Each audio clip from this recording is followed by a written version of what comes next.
When the 80-20 rule fails, the downside of being effective. Written by James Clear. Audrey Hepburn was an icon. Rising to fame in the 1950s, she was one of the greatest actresses of her era. In 1953, Hepburn became the first actress to win an Academy Award, a Golden Globe Award, and a BAFTA Award for a single performance, her leading role in the romantic comedy Roman Holiday. Even today, over half a century later, she remains one of just 15 people to earn an EGOT by winning all 4 major entertainment awards, Emmy, Grammy, Oscar, and Tony. By the 1960s, she was averaging more than 1 new film per year and, by everyone's estimation, she was on a trajectory to be a movie star for decades to come. But then something funny happened. She stopped acting. Despite being in her 30s and at the height of her popularity, Hepburn basically stopped appearing in films after 1967. She would perform in television shows or movies just 5 times during the rest of her life. Instead, she switched careers. She spent the next 25 years working tirelessly for UNICEF, the arm of the United Nations that provides food and healthcare to children in war-torn countries. She performed volunteer work throughout Africa, South America, and Asia. Hepburn's first act was on stage. Her next act was one of service. In December 1992, she was awarded the Presidential Medal of Freedom for her efforts, which is the highest civilian award of the United States. We will return to her story in a moment. Audrey Hepburn in 1956. Photo by Bud Fraker. Efficient versus effective. You get one precious life. How do you decide the best way to spend your time? Productivity gurus will often suggest that you focus on being effective rather than being efficient. Efficiency is about getting more things done.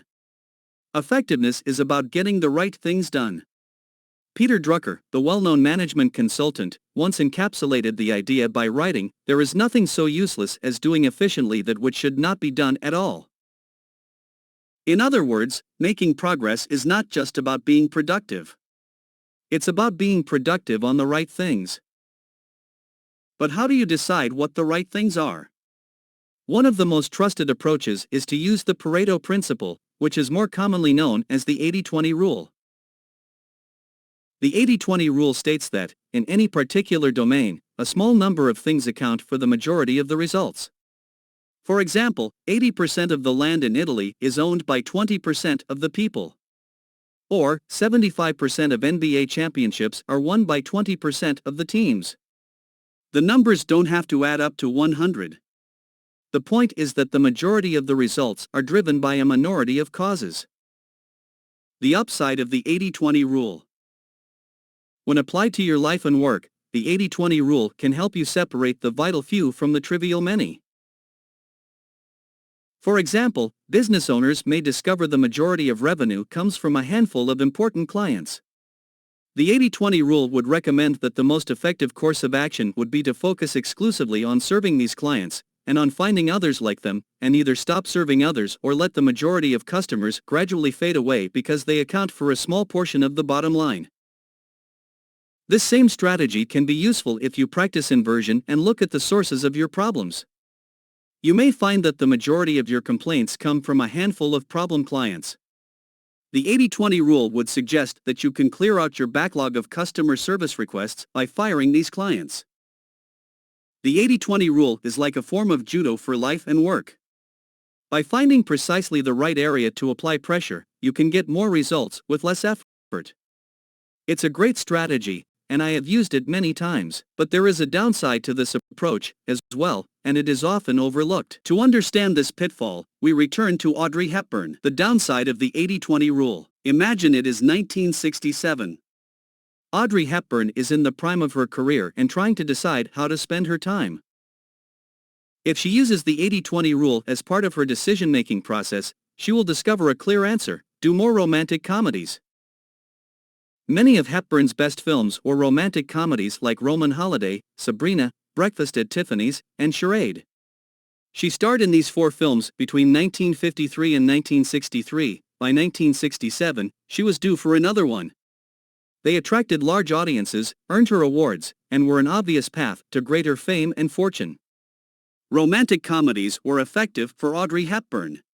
In fact, even if we take into account her desire to help children through UNICEF, an 80-20 analysis might have revealed that starring in more romantic comedies was still the best option because she could have maximized her earning power and donated the additional earnings to UNICEF. Of course, that's all well and good if she wanted to continue acting. But she didn't want to be an actress. She wanted to serve. And no reasonable analysis of the highest and best use of her time in 1967 would have suggested that volunteering for UNICEF was the most effective use of her time. This is the downside of the 80-20 rule. A new path will never look like the most effective option in the beginning. Optimizing for your past or your future. Here's another example. Jeff Bezos, the founder of Amazon, worked on Wall Street and climbed the corporate ladder to become senior vice president of a hedge fund before leaving it all in 1994 to start the company. If Bezos had applied the 80-20 rule in 1993 in an attempt to discover the most effective areas to focus on in his career, it is virtually impossible to imagine that founding an internet company would have been on the list. At that point in time, there is no doubt that the most effective path, whether measured by financial gain, social status, or otherwise, would have been the one where he continued his career in finance. The 80-20 rule is calculated and determined by your recent effectiveness. Whatever seems like the highest value use of your time in any given moment will be dependent on your previous skills and current opportunities.